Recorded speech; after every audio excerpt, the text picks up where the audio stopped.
So Gianni like kind of just asked me, what do you want to talk about for this one? Just Yeah. like off the top of my head, I was like, when I say generational differences in living standard, me and Letitia have kind of been talking about like the quality of retirement for like our grandparents. Because like my grandparents, like it kind of seems like a little bit low key sad their retirement because like they just they have like a decent sized TV and they have like Sky and then they just like watch TV all day and chill out and just kind of have like pretty basic meals that they cook themselves, like cheap takeaways or whatever, right? I'm like, that's kind of like a sad existence for the end of your life, right? But for them, it's like they have a massive TV. They have like Sky, which is like, the fancy TV from back in their day where they get like tons of channels. They get to watch all the sports and all the different, whatever. And then like they're just happy eating like, the classic Kiwi boiled potatoes and veggies with a slab of meat or something. They own their house. They don't have a mortgage to pay. They just get their pension and they kind of just like budget around that and they're kind of happy. They have like a couple of social things they do. Like they do quiz, they do like their car club thing. But I'm like, man, it just seems miserable. How much is a pension? Oh, not enough. I feel like it's like around 400 or 500, isn't it? A week? I feel like it is. It depends if you're married or not as well. Like you get less for being married if your partner also gets it. Okay. Yeah, but if your house is paid off, I think it's a decent amount to live on. So if you're single, it's like $460 a week.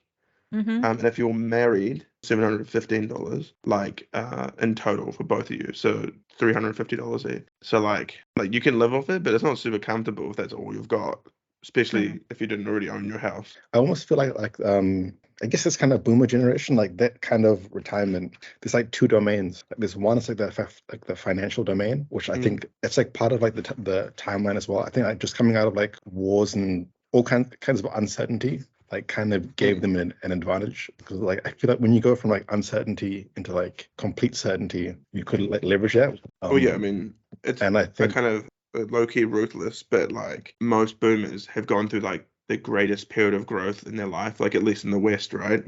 And if in your entire life you have not managed to like build enough wealth and assets that you can retire comfortably, I'm like, nah, that's on you, dude. I don't know. I think it depends. It's like the GME thing. Like people will say that about this generation, like, yo, that was crazy. That was a 400x, and it's like if you didn't make your a life out of that, that's on you. So I feel like it's subjective, but I think you're right. Like the cards were stacked in their favor, but I feel like in one side it's like on the financial domain, like they had the advantage, but like maybe in like the psychological domain, like they didn't, because on one level it's like okay to be satisfied with like mundane things, like watching TV all day, but I feel like I don't know, there's something that's like objectively unfulfilling about that, which I think like for them they're all right with that, but for us we're not. I think they're okay because it's like they're just watching their grandkids and their kids like grow up and just like sort of passively being a part of that. And they just like are kind of like tired and old and they're not like super healthy anymore, so they just spend most of their time like relaxing and watching TV to get to like the next event. Also like they have one of their grandkids comes around every week. They have a phone call with their sons, they kind of like have those things that they're like, that's their meaning. But like most of the time they're just sort of like enjoying doing nothing. Yeah, probably they feel it's luxury because what you enjoy is like reference to your past experiences, because probably they had those wars, this and that, unsettlements. Compared to that, they have a pretty good life now. This is also kind of like a first world problem as well. It's like like we're living better than pharaohs, in like Egyptian and then we're still complaining. Like there's people who are starving who have to like today they have to figure it out, like where they're gonna live, where they're gonna stay. But that's why I thought it'd be interesting to ask Gianni, like if her grandparents are still around and if they're retired and what their retirement was like, and then like what her parents are like planning or expect kind of deal, as just like a point of like contrast, because like Sri Lanka is like pretty modern now, like but maybe like 50 years behind New Zealand in terms of like social development or whatever. I think they won't be thinking about traveling or anything. It'll be pretty much what you said with your grandparents. They will enjoy time with their grandchildren, staying at home, watching TV, mostly talking to people around the neighborhood.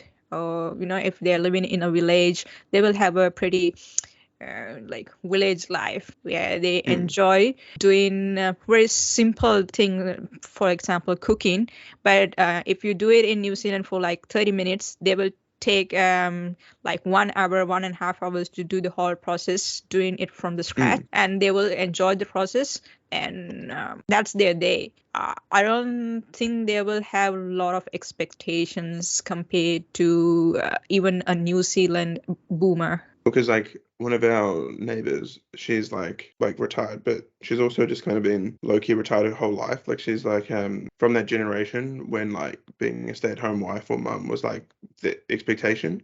And so she hasn't really worked her whole life. Maybe she worked a little bit, like in her early 20s, but like that was it. And as soon as she got married and settled down, like it was all home life. Yeah. And then her husband died 30 years ago. So she's been like alone by herself. Like all her kids are grown. Some of her children have even like passed away. Like before her. Yeah. And she can't drive. Oh, and sad. she's like, so she can only go where she can walk, and now she can't really walk very well because she's got arthritis. She like she can cook for herself, but she doesn't cook like amazing meals because it's just her. She just has like a TV and like a cat. She has like a really beautiful garden around her house because she spends so much time in her garden. But she's been like stuck there kind of. She can barely leave the street by herself Does she without have calling any a taxi or something.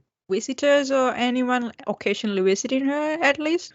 So her like family come maybe like every second month, like one of her grandchildren or one of her children or something. But none of them live like in our city or even like in our like region. They live maybe like at least 2 hours away, maybe more. And like this has been her life for like like 30 years. It's to me it's like kind of sad that you're kind of like very like you get the newspaper. You like do the little puzzles in the word book. You watch whatever's just on free TV.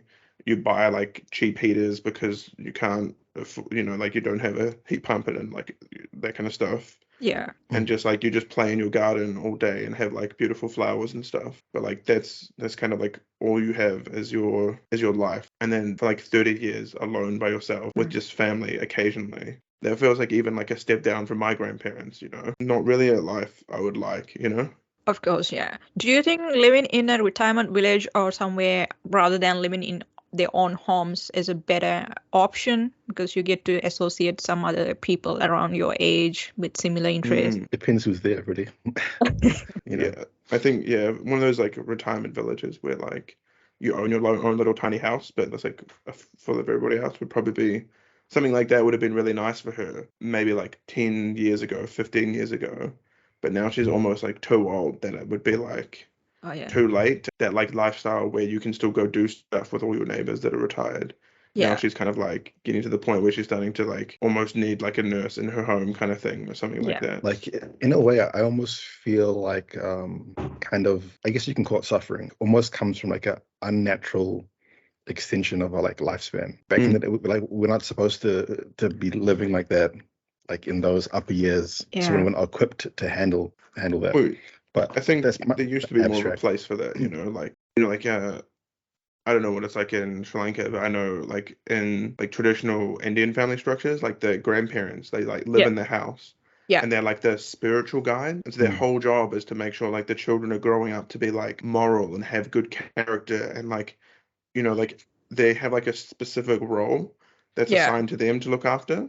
Like the parents are focused on feeding them, looking after them, making sure they have clothes, like the husband's out working, the mum's at home, like, looking after all the physical stuff. And the grandparents, they do like the spiritual or mental or emotional, whatever you want to call it. And because the way that like we have like the nuclear family where we kind of like cut out the grandparents, we don't really have that role in like the West. Right. Yeah. Like passing the traditional values kind of stuff. Yeah.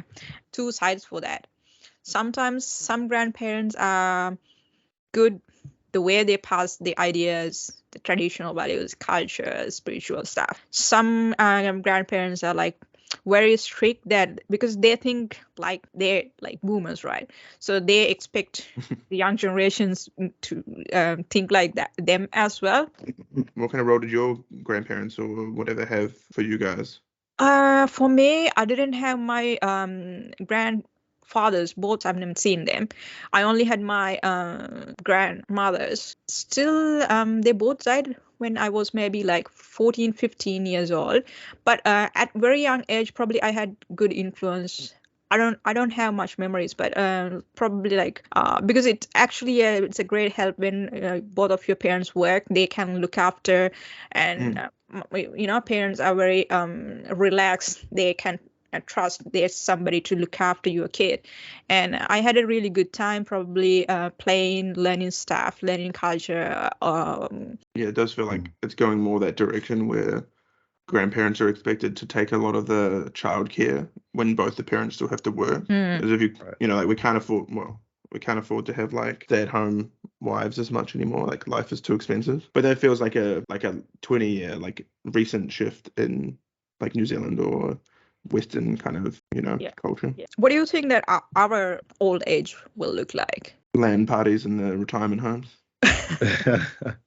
Yeah, we're gonna be playing Dota. I don't know. I think that the whole thing is super interesting, especially I feel like this generation suffers from more like mental health disorders than the previous, or at least we notice it more. Like maybe it was the same in the previous generation, but they called it something else, just demons, whatever. But I think the whole like passing of knowledge thing is interesting because I feel like if that's not done properly, it's almost like your entire generation like is like alone. Do you know what I'm saying? Like, like you have to make the same mistakes and all that other stuff. But also like with the two types of like teaching styles, I feel like most boomers do like the style that you're talking about. Like they tell you what to do based on what they think is right. But I feel like in the old school like kind of shaman thing, it's like when you talk to the shaman, it's like you are going there, you are asking them, and they're just giving the information. They aren't like it's like a different like knowledge like pathway. Instead of like it coming to you, you are asking a question, you're getting an answer, and then it's on you to decide how true that is to yourself.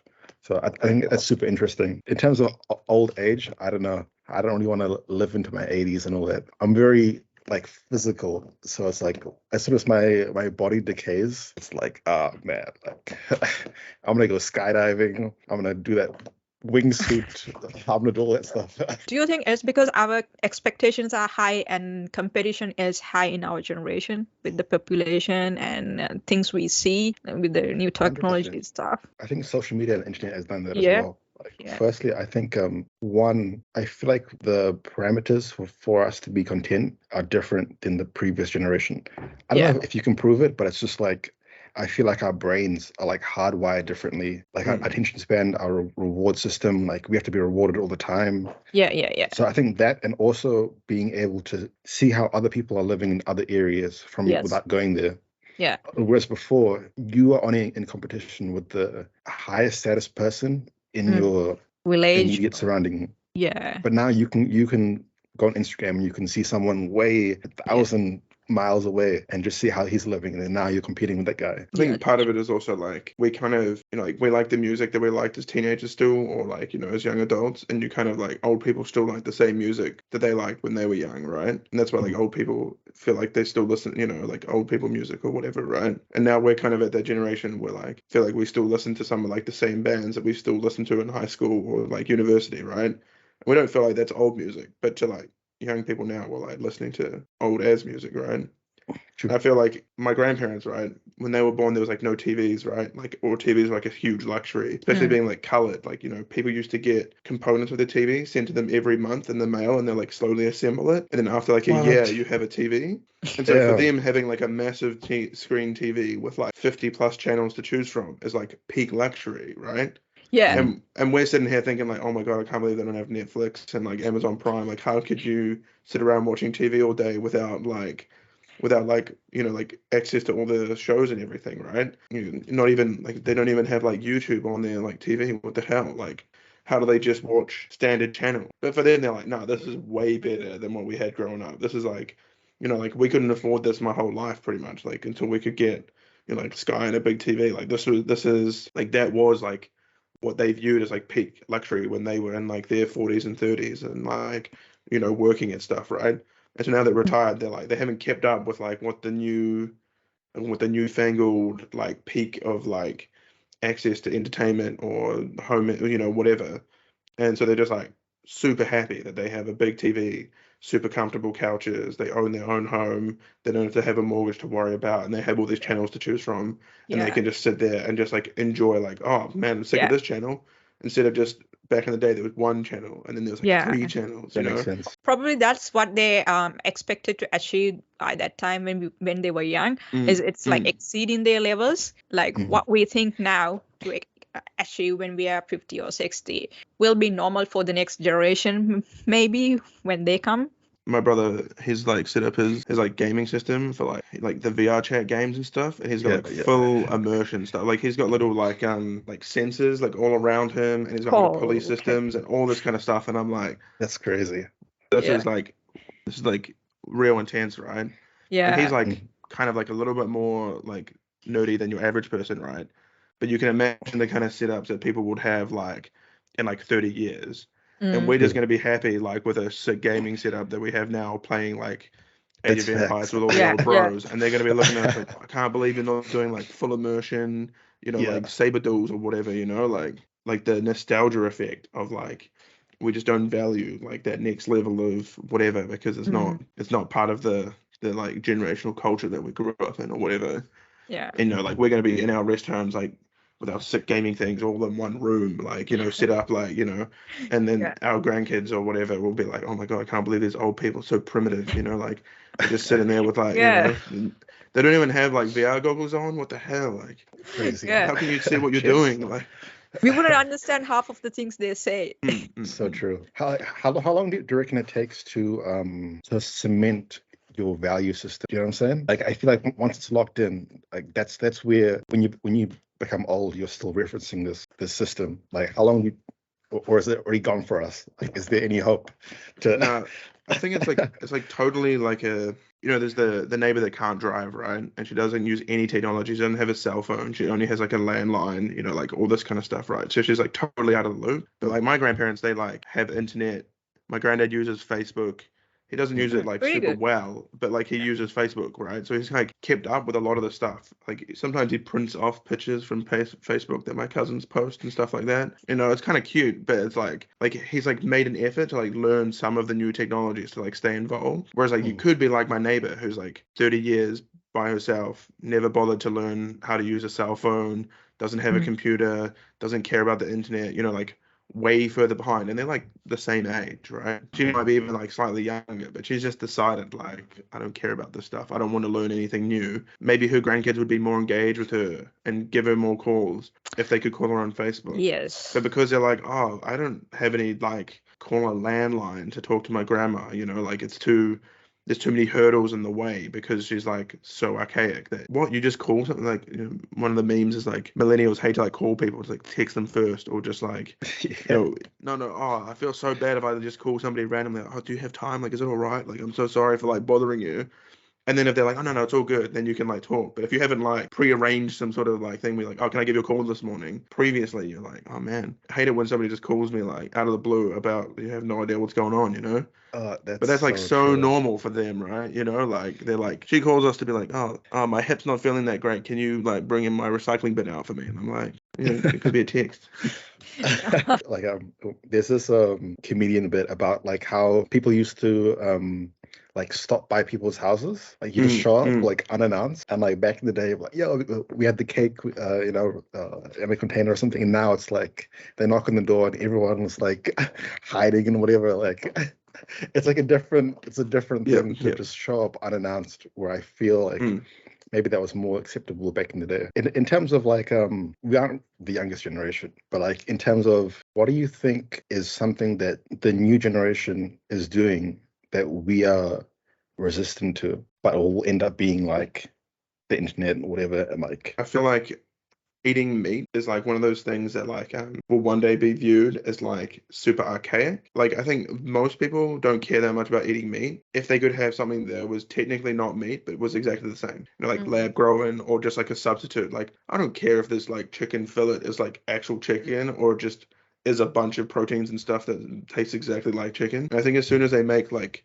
meat substitutes or like non-meat meat that's like virtually identical to meat but just like cheaper, like no one will care about eating meat except for like people in our generation and above that are like, no, it has to be a real steak, you know. And then I like Zoomers be like, oh my god, I can't believe you would like purposely choose animal version when there's like an equally good other version. You're And, smoking like, and not vaping, like. oh my god. Yeah. Yeah, I think like something like that. But I don't know. It's real hard to know, right? Because We have talked about this a lot. Not having real skills, like real life skills. We talked about when there's a real like crisis. Even we don't know a lot of stuff, like using knives or growing stuff.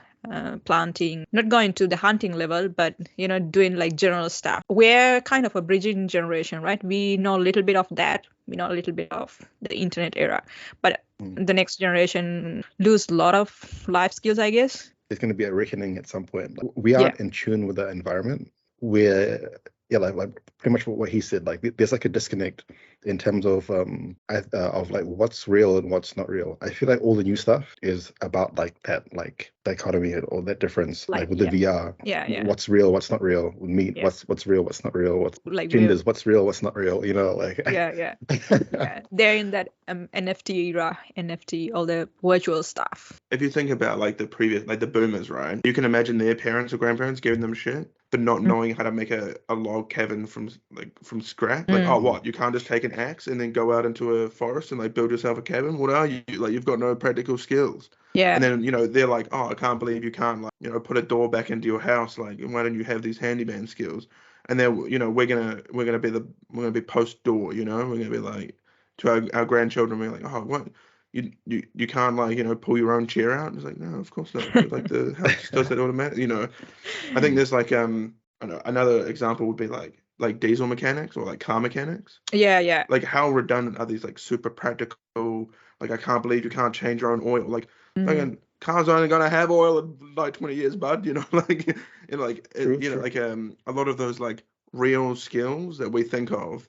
You can like just go back generations and pick things that would be like their version of like real practical skills that just like become redundant over time. Like what, you can't fletch your own arrows there, bud? Like, come on, mate. Like, But like I feel like the principle is more about assimilation. Like I feel like when you can do all those things, it's like you have some kind of like sovereignty or something, like with yourself or with your community. So it's like you feel like the more like you become like assimilated like with your synthetic environment, like the society and infrastructure, the less power you have, because it's like if we don't know how to hunt or how to grow, hunting is kind of different. Maybe just growing, you can do that in your backyard. If you don't know how to grow, then you have to go to the supermarket, and then that means you're vulnerable, heavily dependent on somebody else. Yeah, so now you can be controlled by that. I think that's a whole episode in itself, like fair. How dependent on society we are, because I think that's like a really fascinating